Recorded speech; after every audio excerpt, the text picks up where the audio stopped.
Good evening, good morning, good afternoon, good whatever time it is, wherever you happen to be, whoever you happen to be. Welcome once again to Nerd Week Live, the show brought to you by us, the folks at Nerd Caliber, where we talk about nerd news from the past week, things that have popped up in the nerd fandoms that you may have seen, some things you may not have seen, and go over them with a not very fine tooth comb, because we usually have a lot of topics to get to.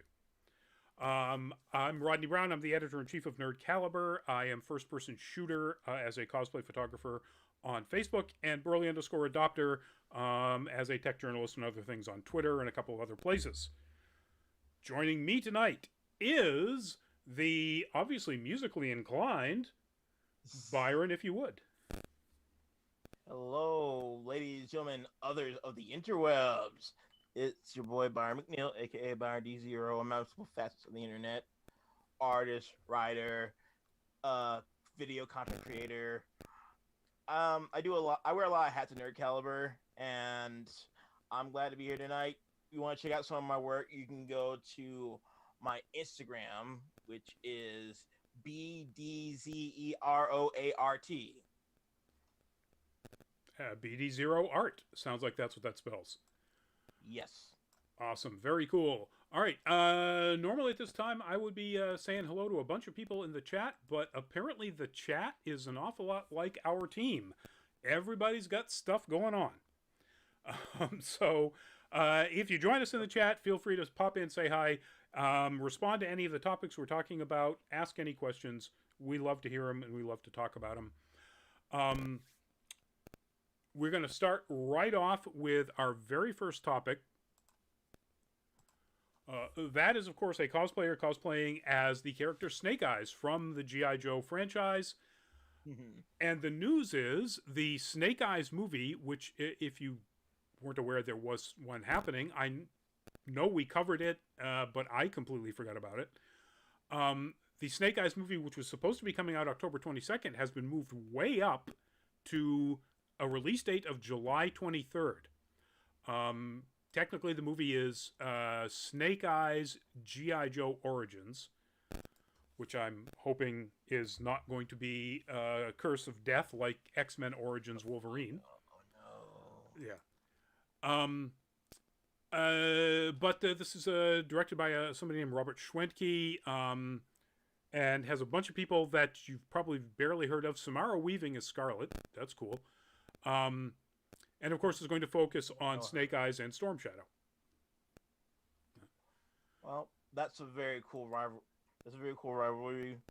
I mean, but so was Wolverine and Sabretooth. Yeah, and that didn't work out that well either. Now, did it? If you haven't seen the first couple of movies, so the first G.I. Joe Rise of Cobra came out in 2009. You don't need to watch that one. It's really dumb. It's kind of fun to watch Channing Tatum and Marlon Wayans and Joseph Gordon-Levitt be action stars, or try to be. Channing Yum. Channing Tatum. Yeah, you can say that in all kinds of bad ways, can't you? Cut. The second one, G.I. Joe Retaliation, is a little bit better. I don't know if I go. I mean, it's got. I know as far as action films go, I would say that. Yeah. In no small part because it's got The Rock as Roadblock. You got to make an action film. Casting Dwayne Johnson is not a bad idea. And it's got a lot more of Snake Eyes and Storm Shadow. They're a pretty critical side story to the second movie. Yeah, I feel like G.I. Joe Retaliation didn't do as well as it could have because it was riding on the coattails on a far superior predecessor.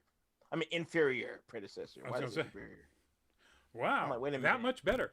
Luminous, welcome back to the show. So as you see, we just started talking about G.I. Joe.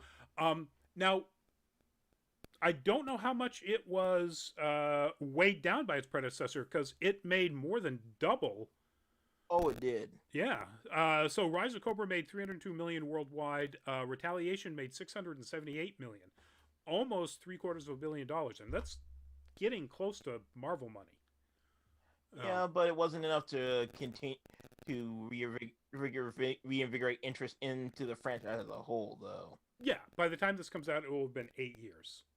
And that's a pretty long gap between Yeah. Retaliation and this one.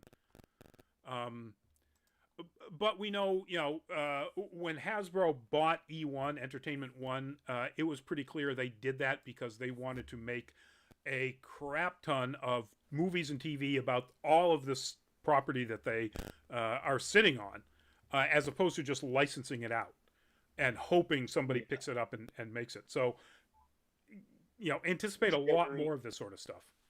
Yeah, the trajectory of Hasbro's entertainment division has been interesting. Like with Power Rangers now, with their whole plan to like not only do this new movie, but like have like their own multiverse a la DC. Yep. That we're gonna see. I'm interested to see the quality of all the IPs going forward, like My Little Pony and whatnot. Now they've done it in the comic books, right? They've had a massive integrated universe. Yeah. So if they've done it in the comic books, I don't see any reason why they shouldn't be able to pull it off reasonably well in the movies, except that it's an awful lot easier to get, integrated storylines in comic books where you've got somebody writing a script, somebody draws it. You can turn this stuff around in months, and adjust in months if there's a problem. And you dump, $100 million in a special effects heavy movie. If it doesn't make, at least 3 times that, that's a loss. You're. Well, yeah, they're peppering elements from the comics into the latest season, but I'm saying that to say like I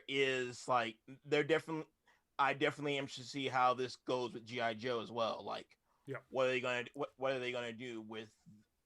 Are they gonna be doing like self-contained universes within each IP? Or are they gonna all be standalone stories? That'll be interesting to see. Because I can kind of maybe see a crossover between GI Joe and Transformers. I have a really hard time seeing a crossover between GI Joe and My Little Pony. Yeah. Well, I mean more in the sake of like in the individual IPs. Like, are we gonna have like the storyline from Snake Eyes overlap into an all Joe storyline, or is it gonna be like their own? Are they gonna be like their own standalone story? So like DC's Joker is, exactly. Except we now know that that's all multiverse. So, Yes. those are all connected in some fashion. Lumina says, I'd rather have a ROM Space Knight movie from Hasbro. Here. Agreed 100%. Well, not that. Well, I would rather. I'm still interested in this. I will have to say that. Because Ooh, maybe we'll get that epic Mask and Transformers and GI Joe crossover from the comics. That would be awesome. And honestly, the way Hasbro's going, I have no doubt that that's what they're aiming toward. Speaking of adaptations of comics, this is one I know absolutely nothing about. So apparently, Mark Millar put out a comic book drawn by Goran Parlov, or a comic series called Starlight. And it's just been announced that. Say what? I know nothing about this series either. Yeah, But it's been announced that 20th Century is going to be making a movie about this. Joe Cornish, who directed Attack the Block, has been signed to write and direct it. Yeah. I have it in my collection. Attack the Block, I mean. Say what? I have that one I have Attack the Block in my collection. I need to watch that. So I watched probably half of it. And it has nothing to do with the movie. I found Attack the Block. I found the characters intensely unlikable. Yeah, I feel like that's the case with a lot of those Chav characters. Yeah, they're usually geared to be obnoxious. Yeah, and granted, that was maybe the point. But I didn't really care whether or not the aliens killed them or not, frankly. So, um, and that's not a knock on John Boyega. He was really good, you know, in one of his first roles, if not his first. But you know, it just doing a good job playing somebody who you really just don't like. If there's no other reason for the story to keep you involved, I just kind of went, okay, let's let the aliens kill them. But that has nothing to do with this, because that wasn't a Millar script, except that it was Joe Cornish who directed it. So the story here, as you can see from the image I was put up here, the description is kind of like an updated, think of sort of like, you know, the Dark Knight Returns version of Buck Rogers, or Flash Gordon. It's a very Flash Gordon-y kind of look. You can tell by the gun in his hand and so on. And the idea is there's a space hero who saved the universe 35 years ago. He comes back to Earth. Nobody believes that, you know, his story that he was a hero. Married, had kids, you know, was starting to age up, as you can see. And then his old rocket ship returns and he's called back into duty onto more adventures. I like the concept. Yeah. It kind of reminds me of like a sci-fi version of Misfit of Demon Academy. Really? Yeah, well, the I whole don't get idea that at all. like, well, I mean, the whole like being this great legendary character that 95% of society doesn't believe. Okay. All right. Yeah, I can get that. I can get that comparison. I was just I just couldn't get past the whole fantasy element and, you know, all of the other, you know, garbage that's around. It's a very entertaining anime, but boy, is it garbage. Is my kind of garbage, though. Oh, yeah. No, it's great garbage. It's, you know, top tier trash, but it's trash. I don't get the impression. I get this is kind of a little bit more like, you know, Old Man's War meets Gran Torino, you know, meets Darknet, meets Flash Gordon. And you mash all those together, and it could be really good. I mean, it's Mark Millar, Kick-Ass, Wanted, all of that stuff. So, maybe. Just got announced that they've named this guy as a director. We do know 20th Century Studios is making it, so it's in the works, which means no idea when this is going to come out. So, hopefully 2022, but we'll see. You know, hopefully it comes out before I get my PS5. Okay. Which is in 2022 or never. I'm being realistic. All right. Speaking of star stuff, that image right there is, of course, from the last Star Trek movie that was made, Star Trek Beyond, which could have been called Star Trek Beyond Quality. But that's how you really feel. Yeah. It wasn't awful. It was just meh. It was like miles and miles of meh. Other than the really cool jacket designs. That was the one with Eric Bana, right? No, that was the first. Eric Bana was the first of the Star Trek reboots. Then there was whatever they called Into Darkness, which was the Wrath of Khan reinterpretation. And then there was Beyond, which is a completely new concept and story. That it's not riffing off any of the previous, you know, Star Trek stories. But anyway, this isn't a criticism of, you know, that movie, although it could. So the news is that we have a date for the next Star Trek movie. It's June 9th, 2023. And we know nothing else about it. This article has just Paramount made this announcement. In fact, it wasn't even an announcement. They moved a whole bunch of movies around in their scheduling, and in that list, an untitled Star Trek movie was set for June 9th, 2023.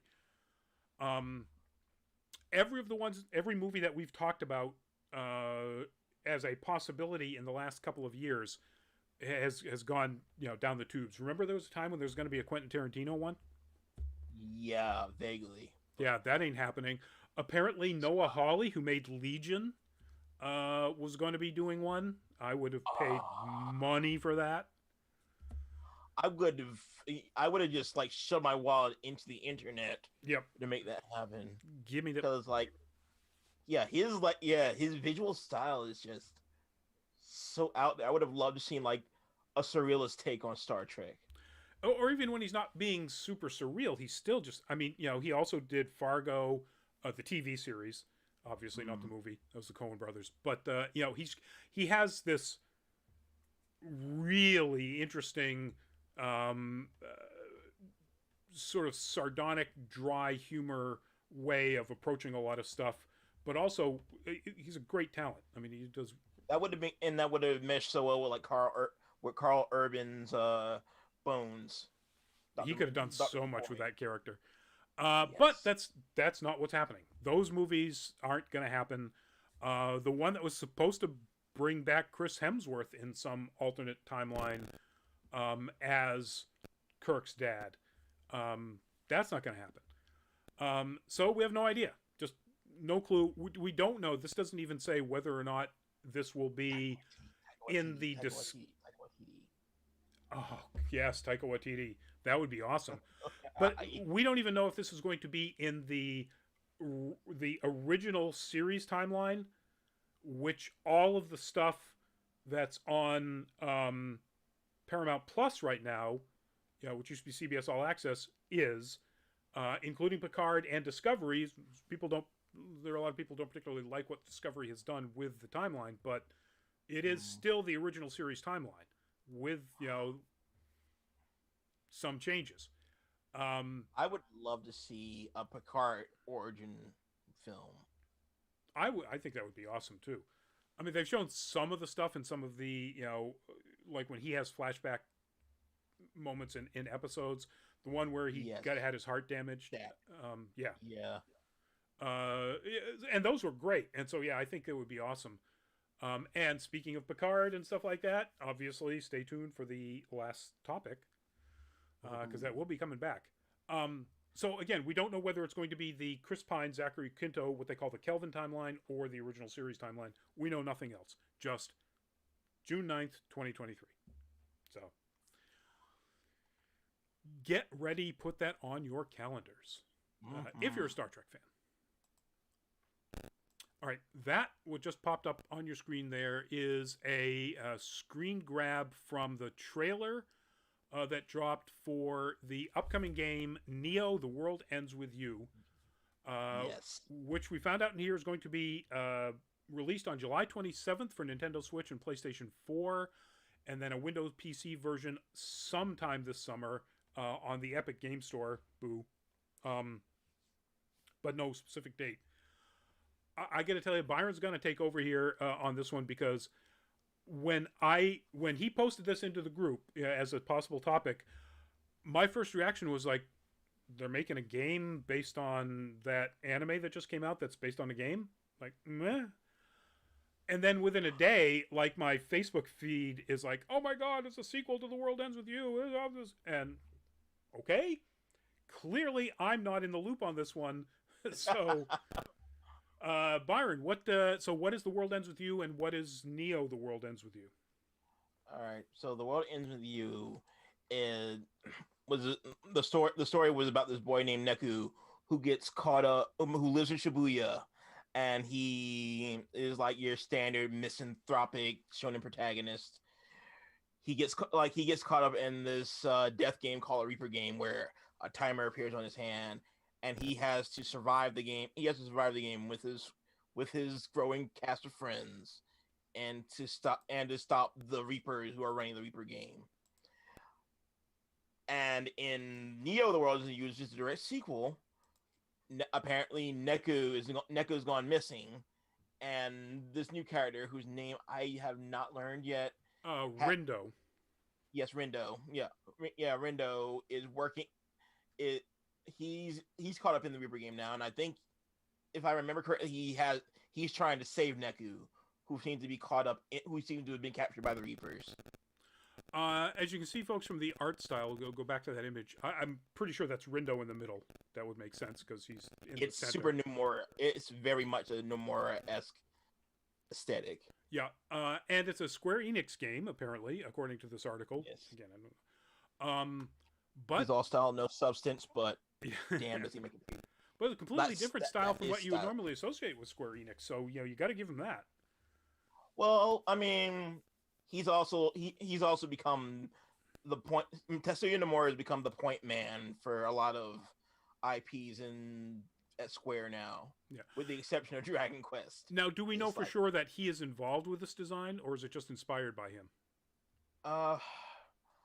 Honestly, I'm going strictly by aesthetic alone because I am so well versed in his art style. Okay. Like, I'm a huge Kingdom Hearts fanboy, huge Final Fantasy fan. I know his generic generic anime pointy hair when I see it. So anybody, if you do know that whether or not this is that particular designer or not, let us know in the comments. But certainly, at the very least, very strongly influenced by. I'm still mad about what he did to Cloud in Kingdom Hearts, though. So yeah, there's a trailer out on YouTube. You can watch it the July 27th. If you're interested in this game, if you got a Switch or a PlayStation 4, and then some nebulous time in the summer for those people who want to play it on PC, if you still have an Epic Games Store account. I will say though, Rodney, if you want an experience game for the first game, go for the smartphone version. Oh, really? 17.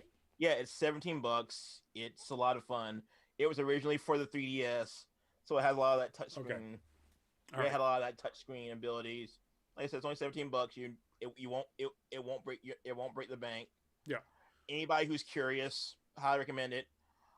Ever since Persona 5, the animation, I'm very iffy about anime game to anime adaptations. Yeah. So, yeah, there's an option. Yeah, I'm gonna say the only one right now. I haven't watched the first episode, which is already aired of this, because I knew nothing about the original IP, frankly, and also, frankly, I really hate death game animes. There isn't one of them that I've enjoyed in the least. But a complete aside, there's an adaptation of the game Seven Nights, which is currently airing, and it's solid. I was really surprised how good the writing and the characters are. Speaking of how good, this is Janina Gavankar from her role in True Blood. And the news here is that Janina has been cast as a new original to the IP character for the upcoming Eli Roth movie adaptation of the game Borderlands. The character is okay, come on, where is it here? Commander Knox, a new key character being introduced to the Borderlands franchise. So we've talked about Borderlands and this movie a lot. Kate Blanchett, some issues with Kevin Hart, but still Jamie Lee Curtis, Edgar Ramirez, Jack Black as Claptrap. I mean, so this is just getting even better and better for me. I really like Janina Gavankar as an actress. I mean, obviously she's just stone gorgeous. She's apparently also a really talented filmmaker. She made a short called Stucco that won a special jury award at South by Southwest. And she's a nerd. She's made a number of appearances on Attack of the Show back when True Blood was on. And I mean, she's not quite as much of a nerd as her True Blood co-star.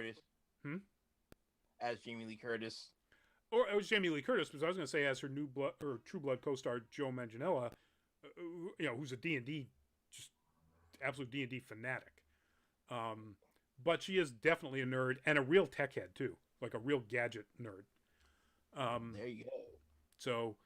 So yay, good casting. I'm definitely in on this one. Moving on to more casting news.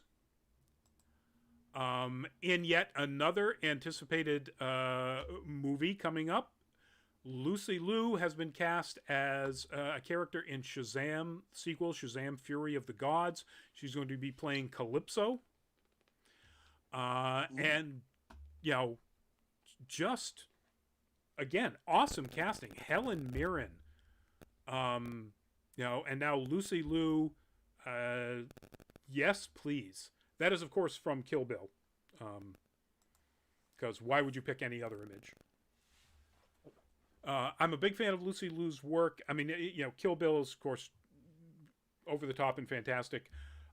If you want to see her play a very complex character, her version of Watson in the CBS modern day Sherlock story, Elementary, was just perfect. Very well written. BBC out of the water. Hmm? I hear in many ways it blows BBC's interpretation out of the water. You know, I guess it's a matter. It's, you know, 6 of one, half a dozen. It took a lot of I don't know, liberties isn't the word. It changed a lot of things. Like having Natalie, I can't remember her last name, from Game of Thrones as a female Moriarty. Dormer, yes, Natalie Dormer. Natalie Dormer. Oh, just so good. Yeah, I could that takes attention to a whole new level. So, like, because like I remember seeing and thinking like, so did they basically combine Adler with Moriarty here? They literally did that. She is Adler, and you eventually realize, or it's eventually, and again, spoiler for a series that ended a few years ago, that she is in fact Moriarty. And they're the same character, and she's essentially been working Sherlock for decades. It's so good. But anyway, that's not who's in it. Lucy Liu is in it, and she is fantastic as Watson. Also fantastic in Kill Bill. And I very much looking forward to this. This is also a 2023 release. This is June 2nd. So we got quite a ways before we actually get to see this, unfortunately. But I liked Shazam the first time. And given this new cast, I'm really looking forward to the second one. I'm glad to see that Lucy Liu is making a return to the silver screen. Yeah, I mean, she was excellent in her TV work, but yeah, you know, get her back on, you know, big productions, please. Yeah, or you know, I'd love to see her direct again too. She was a director. What did she direct? Luke Cage, a few episodes of Luke Cage, I believe. Oh, okay. Season 2. That's awesome. Yeah, I would like to see it. Oh, and you know, I think about it, I think she did direct some of the episodes of Elementary too. Oh yeah, she's a very talented director though. Well, cool. Hopefully they like her in DC. Maybe they give her a DC movie if she wants one. Lady Shiva. Ooh. Oh. Since they've canceled New Gods, give her a Big Barda movie. A Big Barda solo movie. Give her that Charlie's Angel feel. Warner Brothers, get on that. Yes. You don't even have to pay us for it. Just make it happen. Exactly. A little credit, maybe, you know, in the... Yeah, but that's it. Just credit. You know, a little credit to Nerd Caliber as a whole. Or just, you know, story concept. Anyway. Moving on to yet one more casting for yet one more Titanic-sized intellectual property. That is the insanely talented, multi-talented Phoebe Waller-Bridge. And the news is she has been cast to go up against Harrison Ford in the upcoming Indiana Jones #5. And you know, James Mangold directing, you know, Harrison Ford, of course, coming back. Very little detail on who the character is, whether the character is going to be a love interest for Indy, a villain, none of that. But you know, Phoebe Waller-Bridge has been winning Emmys and Oscars and just hands down over the last year and a half. So, super talented writer, creator, actor, um, executive producer on Killing Eve. Her series Fleabag that she created and stars in won tons of Emmys. So, yeah, I'm excited. Well, as long as we don't get a film that creates another replacement to the term "jump the shark," I'll be good. Yeah, it would be really tough to do something as bad as Crystal Skull. Um, Luminous, Never say never. that's true. Luminous, what do you think of season 2 of Fleabag? I have not seen any of Fleabag, Luminous. I'll Either. admit that straight up. It looks like a really amazing series, but there's just so much nerd entertainment that non-nerd stuff, unless it really hits my wheelhouse, I probably am not going to get to. If they make another something like Justified, that's probably Or Breaking Bad. Yeah, or Breaking Bad. That's probably where I would jump on. But yeah. So sorry, I have no opinion on season 2 or 1 of Fleabag. But what I do have an opinion on is Renee Elise Goldsberry, who just appeared on your screen, from her character in Altered Carbon, has been cast as somebody in the upcoming She-Hulk series. Character is named Amelia, but we don't really know anything about this. And of course, this is one of those Deadline exclusives where Marvel and Goldsberry have not said anything. They've refused to comment. They've nailed every single one of these, including Tatiana Maslany, who went on to say absolutely she was not cast. And now we know she is. They're the worst at keeping secrets. Yeah, they're just awful at it. But see, until I looked into this, I had no idea that Goldsberry played, it's a weird name. I can't remember the character's name. In Altered Carbon, a very important character. I should remember her name. But of course, Byron knows this actress from Hamilton. And all I gotta say about that is, look around, how lucky we are to be alive right now. I was just chomping to make that joke. I will not apologize for art. You should not apologize for art. Les Filles de Kellogg's Twinkies. I'm probably butchering the pronunciation, and I certainly don't know for sure what you're saying or what that means, but Les Filles, welcome to the show. Aaron Medina, welcome to the show. Welcome back to the show, I should say. So I can't wait for the She-Hulk series. I mean, we're going to have Ruffalo. We're going to have Tim Roth as the Abomination in the She-Hulk series. I mean, come on. And, Renee Elise Goldsberry is a phenomenal actress in her own right. Not just on Broadway, but that's where she got her chops. And it's great to see so much extensive theater talent, like showing what they can do on screen. Like, as a theater kid myself, I gotta tell you, it's a whole different animal than as opposed to being on set. Absolutely true, and she was fantastic. Once I realized that, the character's name begins with a Q, and it's something really bizarre. Anyway, once I realized that was her from Altered Carbon, I was like, oh wow, she was really good. Although I will say that doing plays is a lot more fun, but I have no. Other than doing backstage stuff, I was stagehand for a number of plays. I have no idea. I've been an extra, and it's kind of just a lot of sitting around being quiet. Lumina says, I just noticed that comedic actress Ginger Gonzaga will be in She-Hulk. She's a favorite of mine. Has had a number of small roles in a number of TV shows. She's also in the movie Ted. I saw that. I have no idea who that is, so I haven't made any comments about it. So I'll have to look that up. Apparently, she's going to be playing Jennifer Walters' best friend. And I'm not really sure who that is in the comics.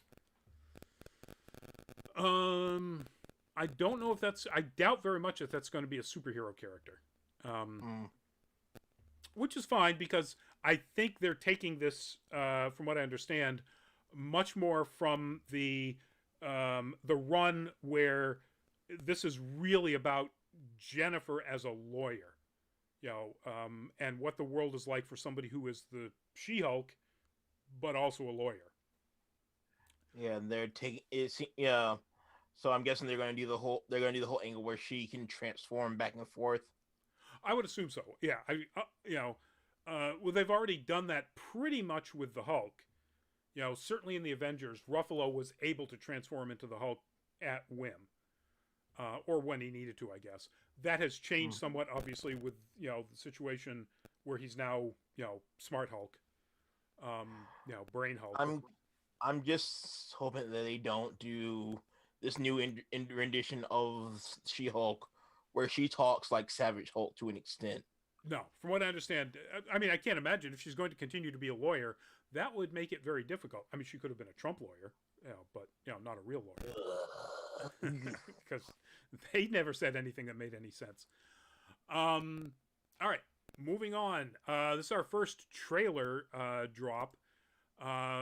This dropped. Where are we? Here we are. That is a screenshot from the trailer. Jupiter's Legacy, the other Mark Millar story. This is a Netflix series that is basically kind of like Invincible, maybe, or kind of like The Boys, maybe. It's the story of, or kind of like Watchmen, actually. It's a story of legacy superheroes who they're the second generation. Their children have come up to the point where they are old enough to take on roles as superheroes themselves, and apparently they're discovering that that's their parents weren't exactly the paragons of virtue and heroic activity that they thought. Interesting concept. I'm not overly crazy about the suit designs. I mean, they are very superhero-y, I'll give them that. But, having the look of pretty much a muscle suit underneath their suits being so obvious, I think maybe they're going with the idea that the suits are actually slightly blocky because that's part of the suit, that's the nature of what it does for them. I don't know. I haven't seen, anything about this. And I've read... they can't all be Zachary Levi, though, That's true. And I haven't read the comic this is based on either, so, I don't know. But, the trailer is out there. You can check it out for yourself. I was pretty interested in the show. I can't say that the trailer made me any more interested. It doesn't portray any of the more adult aspects that I'm assuming is going to be in here. So it comes off as being a little bit CW-ish, except with way higher production values, obviously. And so I kind of looked at it and went, all right, give me another trailer. Not that, I mean, maybe we're going to get another one. This is 4 weeks away. This is May 7th. 3 weeks away. I'm definitely interested in this. I don't know, I probably know about as much as you do about this IP, so I'm going to be going into this cold. Yeah, same here. Getting back to the Ginger Gonzaga thing, Lumina says Ginger Gonzaga has played friend roles a lot. I would expect she'll make comedic quips in She-Hulk. Yeah, I expect, from what I understand, there's going to be a lot of comedy in She-Hulk, and I'm 100% down with that. Yes. So May 7th, folks, we'll get to see what this looks like in just a little while. And hopefully it's not as CW-ish as it seems to me based on the trailer. I'm thinking this is just not a really good trailer. I'm kind of nervous about it too. Yeah, we'll see. We'll see. Now, one thing that I am way less nervous about, having seen the trailer, is the new Netflix anime Godzilla Singular Point. If you've seen any of the previous Netflix anime movies they made about Godzilla, Godzilla, Monster Planet, and its sequels, boy, did they screw up. And the studio, 3D CG animation, the studio is the same people that did Knights of Sidonia, Ajin, one of my favorite studios that make some of the best 3D anime shows. And those Godzilla movies were terrible. This looks really interesting. And getting back to our Godzilla show of last week, did you notice who shows up and is actually apparently a very major character? What's his name again? Mecha Godzilla. No. The Jet. Jet Jaguar. Yes. Jet Jaguar is a character in this. This is apparently a very sort of science fiction-y, alternate timelines, save a future from happening kind of anime with Godzilla and other. Apparently, Rodan is in it. But I'm very much interested in the design of Godzilla there with those extra fangs, those very crocodile-like, almost outside the mouth, large canine-style fangs. I will say that the design of Jet Jaguar feels very much like an homage to his classic aesthetic. Oh yeah. You look at that and you go, okay, they really decided not to update this look. Yeah. Like I'm just looking at pictures of it and I'm just thinking like, yeah, they could have modernized it and made it look like make it look more Ultraman-esque. Yeah. But they were just like, no, this is Godzilla. We want to stay true to form. Yep. And and if that's the case, I don't hate it. Yeah, I don't hate it either. Then again, I'm not invested in Jet Jaguar. I literally didn't know the character existed until Thursday, when you brought it up as part of the Godzilla show. Luminous, I've watched the first 2 episodes of Godzilla Singular Point, and it's pretty good. It's far better than the recent Godzilla anime movies. Is this out already, Luminous? I wasn't aware that this was out. We're going to have to add it to the feed, to our queue then, aren't we? We are. I'm looking. Well, obviously it's out if Luminous is watching it, unless you're watching it on one of those VPN things. Yeah, because this thing says it's coming out this June. So I'm guessing, Luminous, that you're watching it some other way. Good on you. And thanks for letting us know about it. That's pretty good. And yes, as Luminous agrees, it's far better than the recent Godzilla anime movies. Is it better? But is it better than Godzilla vs. Kong? That's a good question. I would assume it's almost apples and oranges, but Luminous, what do you think? Is it better than Godzilla vs. Kong? And you were watched our show. You know what we think of Godzilla vs. Kong.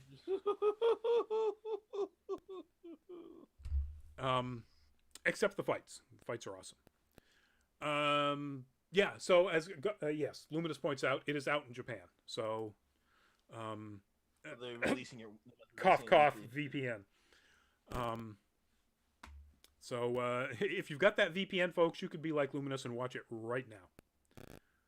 The rest of us, apparently, here in the States, will have to wait until June. Yeah. All right. I'll do that. Speaking of more Japanese anime intellectual property, Lumina says it's very different from Godzilla vs. Kong. Yeah, it very much looks it. It looks like the human characters actually have some sort of meaning. Unlike Godzilla vs. Kong. Anyway, moving on. That is, of course, a bunch of Gundams, or a Gundam and a bunch of other mechs, depending on which anime this is. The news is we are, in fact, actually getting a live action Gundam movie. There's been rumors about this, but apparently it's landed at Netflix.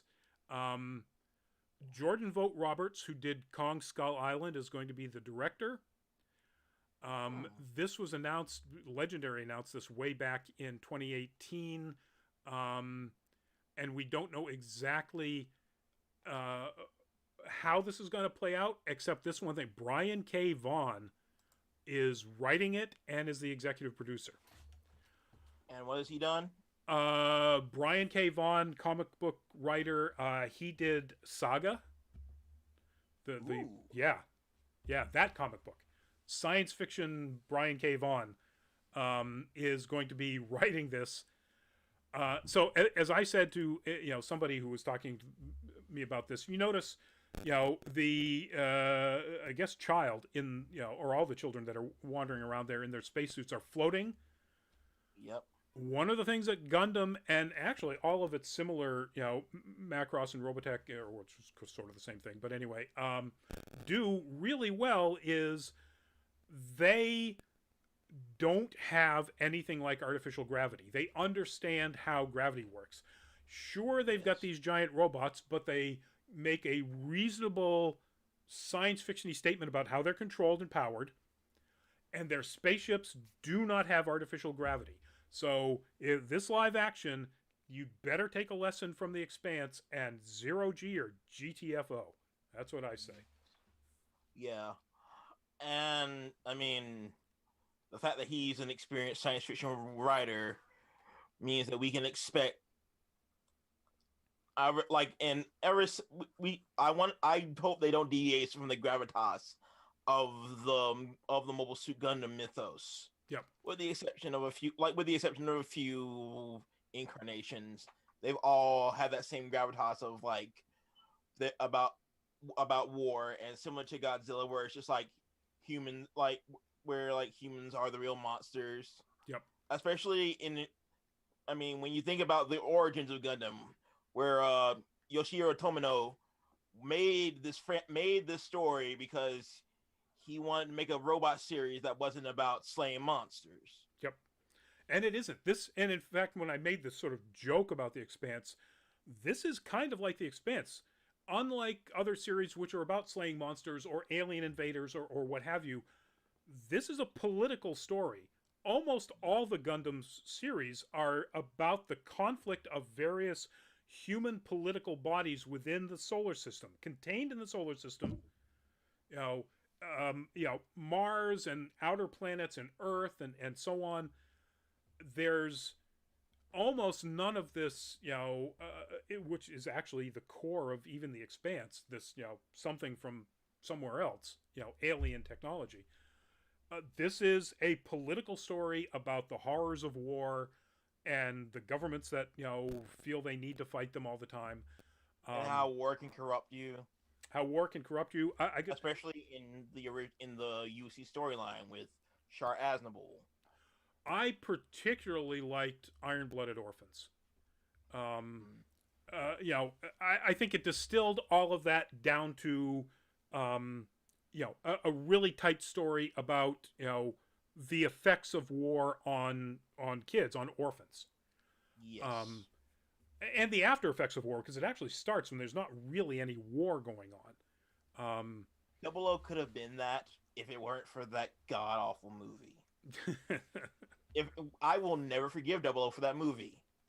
And that tells you that there's a ton of content in this intellectual property to mine from.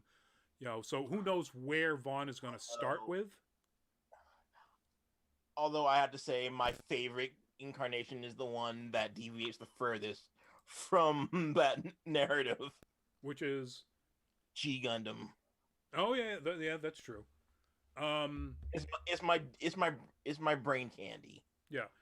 Well, from what I understand, the it's not really chibi and it's still semi-serious, but like the Gundam Build Divers, which is yes, kids building Gundams in virtual reality or something. It's anyway. Gundam Beyblade. That's what it is. Yeah, basically. That gets pretty far off of the tone and message of most of the series, which is war is bad and does horrible things to people. I still want that to be a real thing. Gundam Beyblade? Or no, yeah, Gundam Bill Fighters. Well, like, yeah, that would be pretty cool. You got a lot of technology that has to happen before that happens, but still, we have the capabilities for it. But I will save that conversation for another time. All right. And our last topic, folks, that is the only time I've ever had a chance to photograph John Delancey. Is Rhode Island Comic Con 2013. And the news is that John Delancey, aka the character Q, is coming back to the Star Trek universe in the second season of Picard. Ooh. Zero information about what it is. It's literally a teaser that was up in Paramount Plus roster of teasers about their upcoming stuff that's, coming out in the next 2 years. And we literally just, hear his laughter at the end. He says something. I can't remember exactly what it is. We see the big Q come up. I'm so excited about this. Q was one of the best characters in a fantastic series. John Delancey is just perfect in this role. I can't wait. Unfortunately, I have to wait because it's 2022, but I really can't wait. I'm definitely excited for it because, like everyone else, I love Q. He was such a fun character. He was that. I love a good agent of chaos. Yes. Oh boy, is he that. Like Mr. Mxyzptlk or the Joker, or anything like that. It's just like he is he is chaos incarnate. Yeah, I would say he's a lot more like Mr. Mxyzptlk because he's essentially magic. Oh yeah, absolutely. He can literally do anything he wants. And if you're not familiar with this, I doubt that they're going to get too deep in it when Picard comes around. But Q is one extension, one avatar of essentially a universe-wide intelligence from another universe. There are more of them. They are all one person. They are all the Q. They are all the same thing. They're all one mind, and it is the entire universe. They are the only thing now at this point that the universe is sentient, and they are all Q, and it is Q. It's one of the wildest, craziest ideas in a Star Trek, but that means that he is literally the ultimate Mary Sue. He can do anything he wants, and it's great. What he wants is punched in the face by Cisco. He can have that happen. What he wants is basically to find a non-Q friend, and he has a really horrible way of going about it.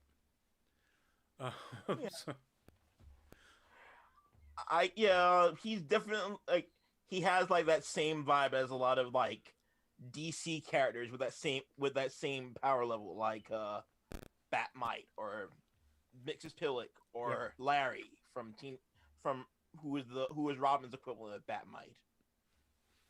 I don't know. I don't remember Larry. Well, he was featured in Teen Titans. Okay. Or to some extent, if you go over on the Marvel side, the Beyonder. The Beyonder ultimately they turn into a pretty horrible character. Oh yeah, Impossible Man or Mr. Impossible. Mr. Impossible. Good point. I completely forgot about that. They don't bring him up. They haven't brought him up in the films at all because he's from the Fantastic Four mythos. Right. And plus he's kind of like like you. It's whatever he wants to do happens. So My introduction to that character was in the Fantastic Four cartoon from the 90s. Really? Yes, and he was a lot more harmless in that incarnation. Yeah. Yeah. Marvel doesn't have a tendency to make them sort of, joking kind of, people who don't superpowered people who don't understand how you actually go about trying to get friends with humans, and which is kind of like what Q is, and to some extent mixes Pitalik and others. Marvel generally Although has there is slapstick. Slapstick. Yes. Slapstick I don't know at all, other than the movie, which is awesome. Who is it, DC or Marvel? Marvel. Slapstick. Nope, no clue. It's like a living cartoon character. Oh. That's a super. I think he's part of the New Warriors, actually. Huh. Well, I'll have to look that up. He has a lot of the same power set as like these other characters. Okay. I'll have to look him up. I don't. I've read some New Warriors stuff, but I don't remember that character at all. Anyway, folks, that's it. That's our show. Or we're getting close to our show. Actually, I forgot to ask Byron. Do we have a could we please or could we not?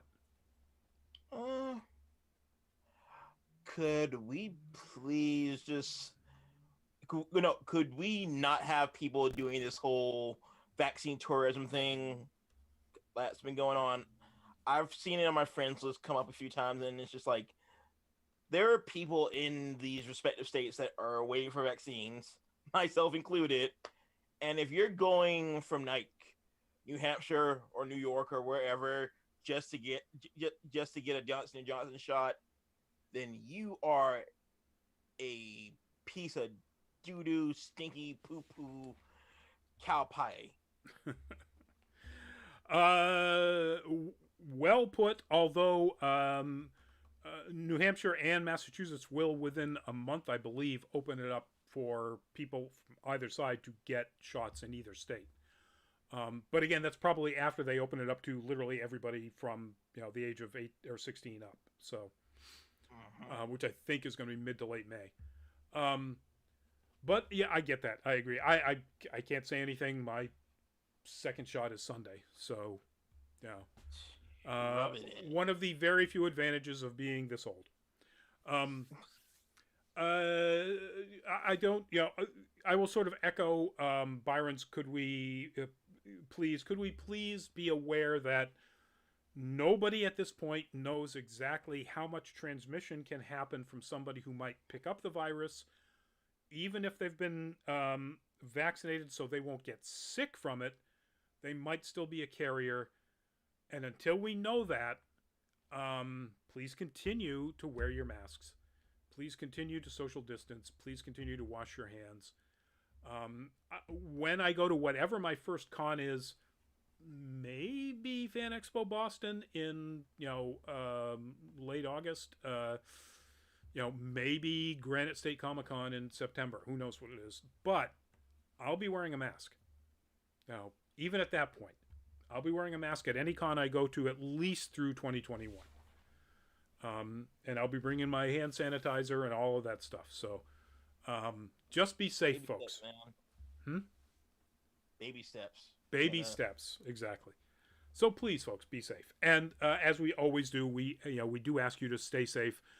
Please do that. We'll also ask you to take a look at our Patreon, if you would, patreon.com/nerdcaliber. Consider being a supporter. We'd love to have you support us. We'd love to put your name at the end of our videos on YouTube. We're not really doing it on our live streams, but our recorded stuff, it's on there. We only have 2 really low-level tiers because we don't really give much of anything away. It's there just so that people can support us if they want to see more of this stuff and more content when cons happen smartly, as opposed to doing something like San Diego Comic-Con did, which is like, yay, we're going to go completely virtual in the summer, and then we're going to have a smaller in-person event on Thanksgiving Day. Or Thanksgiving Day weekend. And it's already looking like they're backing off from that idea pretty strongly. Gee, I wonder why. Yeah. So anyway, folks, thanks again for joining us. Thanks for the wonderful comments in the chats. And we will see you Thursday, 8 o'clock. Our topic on Full Fat Spoiler Chat will be Dota, Dragon's Blood. What's the whole title? Dota something Dragon's Blood? Anyway. Yes, I believe that's the whole title. Dota Dragon's Blood. Anime, a short anime, 8 episodes, and it's based on the game Defense of the Ancients. And from what I haven't watched it yet, that's my plan for tomorrow. Oh, you gotta get on that, man. I gotta get on it. I hear it's pretty good. But we'll tell you that. And if you want to join us, if you have seen it and don't mind spoilers, or if you don't care about spoilers, join us Thursday at 8 o'clock. And otherwise, we will see you next Tuesday for the next Nerd Week Live. Byron, give us a goodbye. Hey, guys. Thanks for joining us. As always, you've been a great audience. Great feedback and whatnot. This is Byron0 signing off. And don't forget to check my Insta, Byron BD0R. That's BDZERO Art. Art. Or ART. And for me, Rodney Brown, thank you all for joining us. We will see you either Thursday or next week or some other time. Good night. Stay safe. Bye-bye.